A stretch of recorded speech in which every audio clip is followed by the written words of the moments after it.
Phillies hosting the Marlins, and the Marlins are plus 164 on the money line. The Phillies are minus 196. The over-under, 9 runs. The Marlins getting a run and a half on the run line are plus 122, meaning if you bet them that way and they win this game outright, you'd win.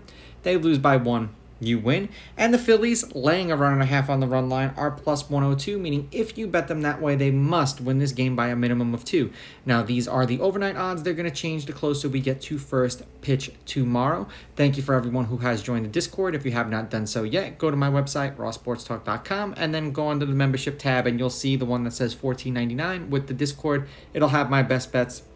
Now, Cueto pitched once against the Phillies this year. 6 innings, 4 runs, 4 earned. They lost that game 4-2, and he struck out 4 batters in that game.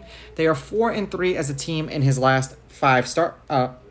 They are 2-3 as a team in his last 5 starts.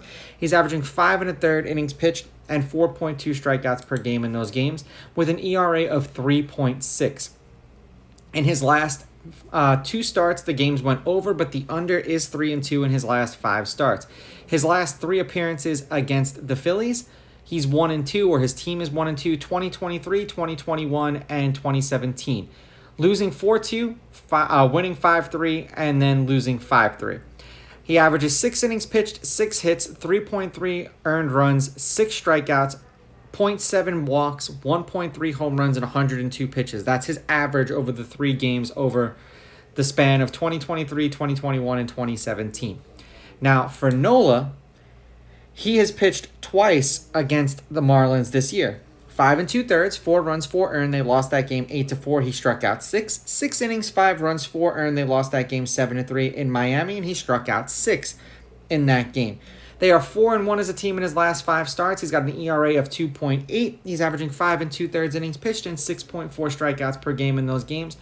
And the over is 3-2 in his last 5 starts. In his last 3 appearances against the Marlins, the Marlins won 7-3, 8-4, and then the Phillies won 3-2, and that was in 2022. He's averaging 6 innings pitched, 7 hits, 3.3 earned runs, 7.3 strikeouts, 1.3 home runs, and 96 pitches. So the last time he beat the Marlins was last year. Now, fun fact about this one, the road team's on a 2-game winning streak. The road team is 7-3. The only team to win at home in their last 10 meetings against each other was the Marlins. The Marlins have the only 3 home wins in their last 7-3 record.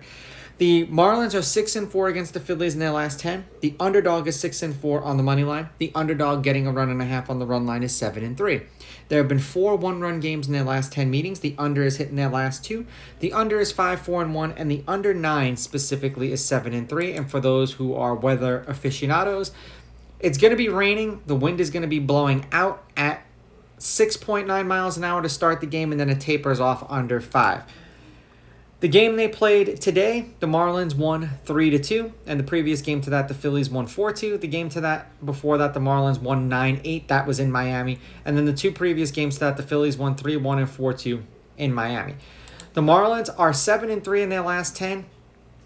They are 3-1 in their last 4. The over is 7-3 in their last 10. They beat the Dodgers 6-3, 11-4, then lost 10-0, and then beat the Phillies 3-2. And for the Phillies, they're 5-5 in their last 10, 2-2 in their last 4, and the over is 6-4 in their last 10. I feel like everyone's going to jump all over the Phillies in this one, and considering that the Marlins have won all the home games so far, and the road team has dominated, and Nola struggled against the Marlins, I'm going to take the Marlins in this one. I'm going to take the Marlins with the money line. I'm going to take the Marlins getting the runs, and I'm going to go over because the last 2 games that Nola pitched against the Marlins went over. These are just my picks. If you disagree, please go with your gut, and please bet responsibly.